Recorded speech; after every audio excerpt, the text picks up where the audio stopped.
You are finally working on your citation. This means you have likely gone through all the other stations and you're ready to do some fine tuning, some nitpicking, and this is the one that's probably going to drive you crazy. Newsflash, we're having to kind of adjust some citation stuff.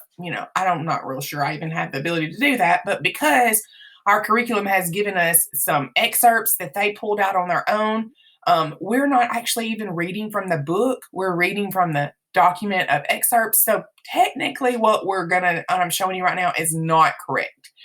But if you are watching this video and working through To Kill a Mockingbird excerpts only, not the text, then this will apply to you. However, I'm going to quickly show you what you would normally do and how we have normally done it before if we are working in a book. But none of you have books because they've told me not to give you books thanks to COVID.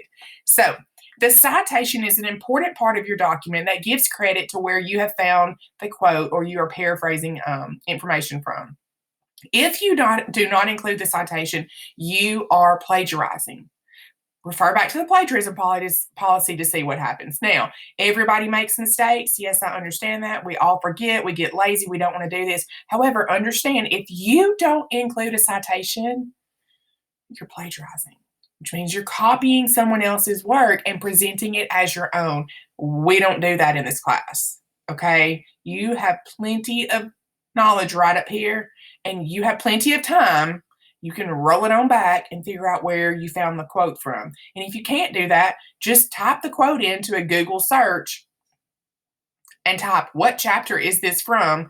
And it will usually pull it right up for you, okay? It's not a big deal, but you have to cite it. So, and I had a lot of people ask me questions that said, what exactly is MLA style? Well, you guys don't even know you're doing it, but that's what we're learning this year is MLA style. Now, when you get a little longer as you progress through your classes, your courses in school, you're going to also learn a style called APA style.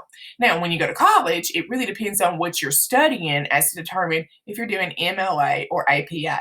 I think a lot of the sciences and mathematics research will do APA.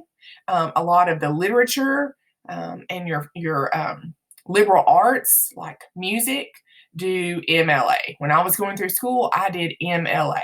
All right. My husband is in school now, and he's doing APA. So they're very similar, but they require a lot of focus to understand why you do the format a certain way. But for us, we're doing MLA style. Okay. Now, what's the point of even putting a citation in other than the plagiarism aspect of it? One day I hope to be reading a lot of your papers and your research in some journals that are published. And when I do that, I might want to go back and see where you pulled your information from. I'm that kind of nerdy person who I look at the resources, right? The works cited page. Oh, I'm all over that. I want to see what got these people to where they are.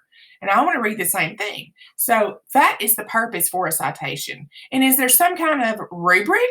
I'm so glad you've asked that question again. I got you covered on that. The rubric is right down here, and it's super simple. You get 1 point if you don't do it right. You get 2 if you do it right. Now, what about if you do it right on some and you don't on others? You got the 1. Okay, I want to see consistency in order to get your full credit of 2 points. Okay, so I left you a link. I dropped a link right here that you could click on, and it's going to take you to this website right here. And we call this OWL Purdue. Okay, in the world of research and writing, you're going to become very familiar with the OWL Purdue website. It shows you how to do any and every kind of citation, and it is amazing. Okay, it's not a lot of fun if you're not working on citations or formatting though. So what I did is I found MLA style, and I clicked on MLA in-text citations because that's what we're doing. We're not creating a works cited page for now. We're just doing in-text citations. Now, typically you would follow up with a works cited page. We're going to learn that later on in the year. So today and for the dialectical journals, we're only doing in-text, all right? Basically, here is how it's done. And I went back over here and I gave you a screenshot of this. Okay. Normally, we would include the page number. Okay. The page number is right here. But for us, since we're working on a document that is not even legit page numbers from a text, we're going to include the chapter just because, like I said, I'm pretty sure this is not accurate. But for you right now, it's the easiest way for you to go back and find these quotes when you need to get the context. The page number, or for us, the chapter number in To Kill a Mockingbird excerpts, is going to be followed after the quotation or at the end of the sentence. And it's going to be space right here. There is a space right there. Space, parentheses, followed by page number or chapter number, followed by another parentheses, followed by a period. That parentheses and number acts as a word, okay? And so it has to be set apart by a space right there. Okay? Now, what happens if your quote is all the way over here in the middle of a sentence? That parenthetical, we call them parenthetical citations. They're a citation in parentheses, okay? That citation goes still at the end of the sentence, all right? It doesn't go in the middle of the sentence. No, I believe APA style does that. MLA style goes at the end of the sentence. Now, this person has referenced the author's name in the sentence right here. Okay, Kenneth Burke would be the author. For To Kill a Mockingbird, the author would be who? Yeah, Harper Lee, all right? So for right here, Kenneth Burke, because his name is already listed, he does not need his name listed in the parentheses, all right? His name is already in that sentence. It would be repetitive if we wrote it again in the parentheses, okay? So Kenneth Burke's name is there. We don't need to include it in the parentheses. All it needs is a number. If you do not write the author's name in the sentence, and this is a new step we're doing, okay? We're adding a little bit every day. You need to include the author's name here. Lee would be for Harper Lee. If you're doing Romeo and Juliet, it would be Shakespeare. All right? So you would include the author's name followed by a space, followed by the page number. But in To Kill a Mockingbird, it's the chapter number because we're having to kind of do some things a little differently. Don't tell the MLA people that. I'll lose my job. Okay. Followed by the parentheses, period.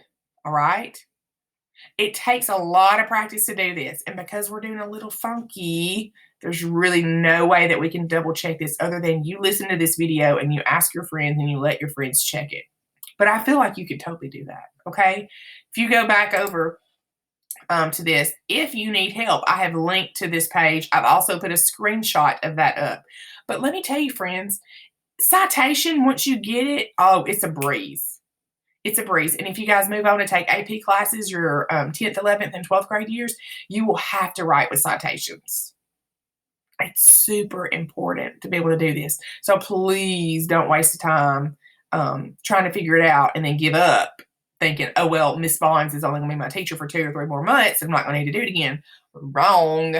Every other teacher that teaches pre-AP, honors, or AP classes needs you to do this. Go ahead and suck it up, buttercups. Do it now. You got it, okay? If you have questions, ask a friend. Phone a friend. Raise your hand. We got you. We're here to help you. Don't be afraid, but every single text evidence box must have the citation in it. You got this. You can do it.